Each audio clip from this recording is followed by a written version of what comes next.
Сәлеметсіздер балалар. Бүгін бізде көркем әдебиет сабағы. Бүгінгі сабақтың тақырыбы қайырымды қоян. Сабақ бастамас бұрын жаттық шеңберін құрамыз. Армысың аспан ата, армысың жер ана, армысың нұрлы күн, күліп шықты күн бүгін. Суретке қарап, ертегіні тыңдаймыз.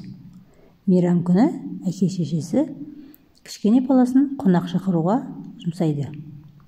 Ана ағаңды, мына атаңды, әне бір жездеңді шақыр деп екеуі көптеген адамның атын айтады. Бала көшеге шығысымен-ақ шақыр деген кісілердің ат жөнін ұмытып қалады. Үйге барып қайтадан сұрауға бата алмайды.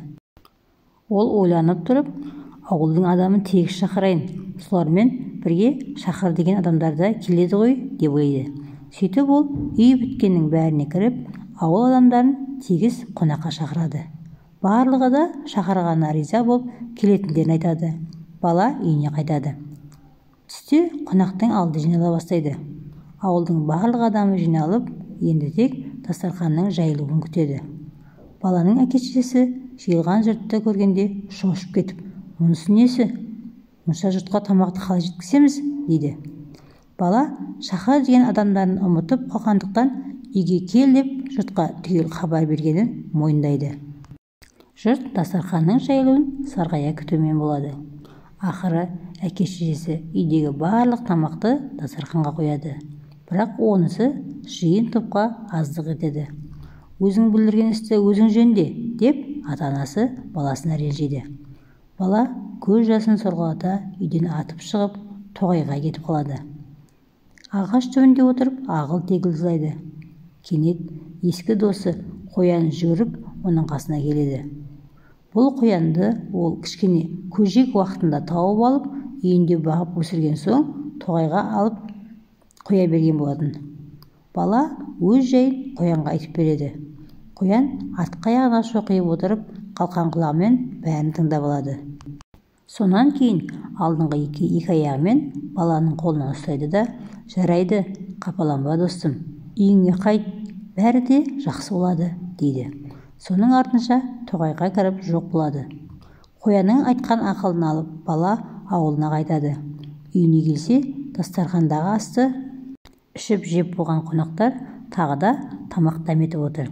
Кейбіреулері үй иесіне келіп ұрса бастайды. Ашуланған біреулері, "Беретін еш нәрсең болмаса, қонақтар неге шақырдың?" дейді. Осы кезде қонақтың біреуі терезеден сыртқа көз жіберіп шошып кетеді. Серіктерін қасына шақырады.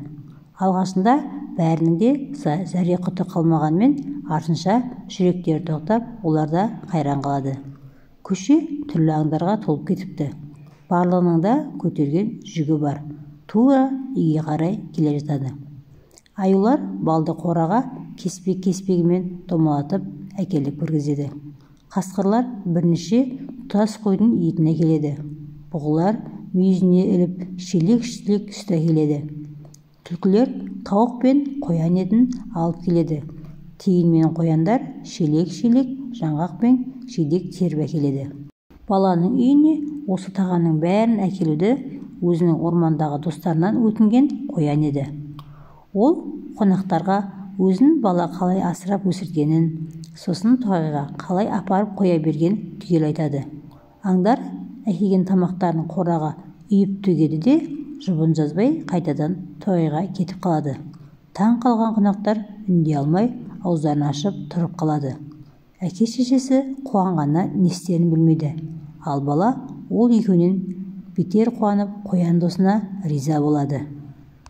Ертегіні тыңдап болдық балалар, Енді мына сұрақтарға жауап бере отырып, ертегіні мазмұндап айтып береміз. Әке-шешесі балаға "Кім шақыр?" деді.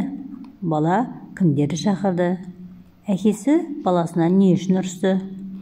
Бала жылап отырғанда көмекке не келді? Қоян қандай қайырымдылық жасады? Біз де қоянға ұқсап қайырымдылы бола аламыз ба? Осы сұрақтарға балалар жауап беріп, ертегіні мазмұндаймыз.